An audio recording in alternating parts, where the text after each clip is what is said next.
दोस्तों, दोस्ती को समझा जाए तो बहुत मायने रखती है। लेकिन कुछ लोग होते हैं जो दोस्ती को पैसों में तोल देते हैं और वह दोस्ती नहीं निभा सकते। दोस्तों, ऐसी ही आज की भी स्टोरी है जो कविता और सरिता की है। कविता और सरिता दोनों ही बहुत अच्छी बचपन की सहेलियां होती है और दोनों ही बहुत ज्यादा आपस में घुल मिल कर रहती है। धीरे धीरे बचपन से ही स्कूल में साथ जाती, साथ ही खेलती। लेकिन अंतर क्या होता है, जो कविता होती है वह बड़े घर की होती है, जिस कारण काफी धन दौलत उनके पास होता है। और जो सरिता होती है वह गरीब परिवार में जन्म लेती है, जिसके बाद उनकी दोस्ती पर इसका कोई असर नहीं पड़ता और वह धीरे धीरे बड़ी होने लगती है। उम्र के साथ वह अपनी पढ़ाई भी पूरी कर लेते हैं और दोनों ही अपने अपने काम धंधे में लग जाती है।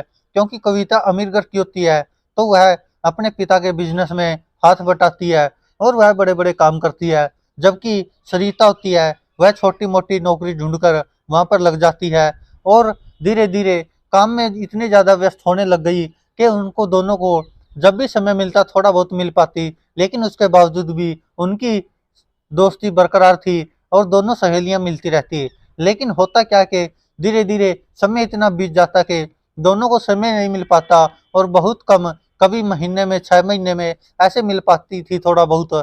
लेकिन धीरे धीरे जो सरिता होती है वह गरीब घर की लड़की होती है तो वह बीमार हो जाती है और अस्पताल में भर्ती होती है। जिसके बाद कविता जो अमीर घर की लड़की थी वह उसको देखने आती है और कुछ समय उसके साथ बिताती है, उससे थोड़ी बहुत हालचाल लेती है, बातचीत करती है और उसको कुछ पैसे देकर चली जाती है।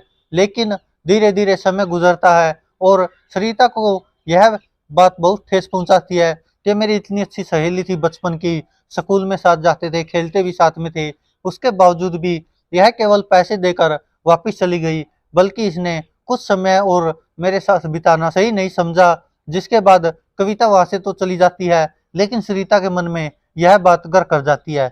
समय बीतता जाता है, सरिता बिल्कुल ठीक हो जाती है और वापिस अपने काम पर लग जाती है जो वहां नौकरी करती थी। जिसके बाद कविता का समय आता है, वह बीमार हो जाती है और अस्पताल में भर्ती हो जाती है।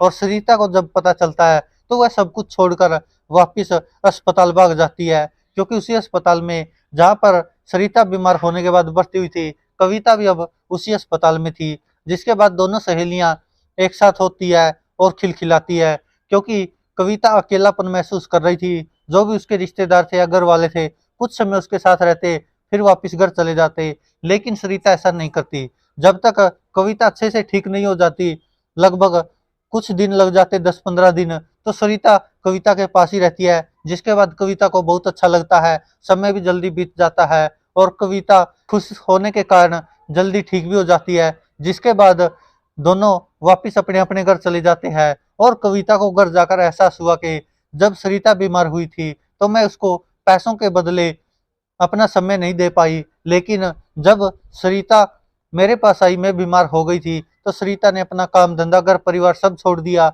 मेरे लिए और इतने दिन तक अस्पताल में मेरे साथ रही जब तक मैं अच्छे से ठीक नहीं रह हुई। तो इसके बाद कविता को यह बात खटक जाती है और उसके बाद वह सरिता के घर जाती है और माफी मांगती है और कहती है कि मैंने अपनी दोस्ती को पैसों के बदले तोल दिया था, जिससे मुझे अपनी गलती का एहसास हो गया है। और सरिता भी मुस्कुराती हुई उसको गले लगा लेती है कि कोई बात नहीं, कम से कम तुमको अपनी गलती का एहसास तो हुआ। कभी भी दोस्ती को पैसों के साथ नहीं तोलना चाहिए। दोस्तों, आपको भी कभी भी अमीरी गरीबी में दोस्ती के बीच आ जाए, पैसा अगर आ जाए तो वह दोस्ती टूट जाती है। क्योंकि किसी संत महात्मा का भी वचन है, अगर आपका कोई अच्छा दोस्त है, अगर आपको उससे दोस्ती तोड़नी है तो उससे पैसों का लेन देन कर लो और कुछ ही दिनों में आपकी वह दोस्ती भी फीकी पड़ जाएगी। दोस्तों, यह बिल्कुल सत्य वचन है और ऐसा ही होता है आज के समय में। अगर आपका भी कोई खास दोस्त है तो उससे पैसों का लेन देन कर लो। अगर 2-3 बार ही करोगे तो उसी में कभी ना कभी ऐसा समय आ जाएगा जिसमें खटपट हो जाएगी और वो आपकी दोस्ती भी टूट जाएगी। तो दोस्तों, दोस्ती के बीच कभी भी अमीरी गरीबी का फर्क नहीं आना चाहिए। धन्यवाद दोस्तों। ऐसी ही वीडियो और पाने के लिए हमारे यूट्यूब चैनल को सब्सक्राइब करें और हमारे फेसबुक पेज को लाइक और फॉलो जरूर करें, ताकि ऐसी ही इमोशनल या मोटिवेशनल जो भी कहानियां हम डालते हैं वो आप तक वीडियोज पहुंचती रहे और आपको जिंदगी में प्रेरणा मिलती रहे। धन्यवाद।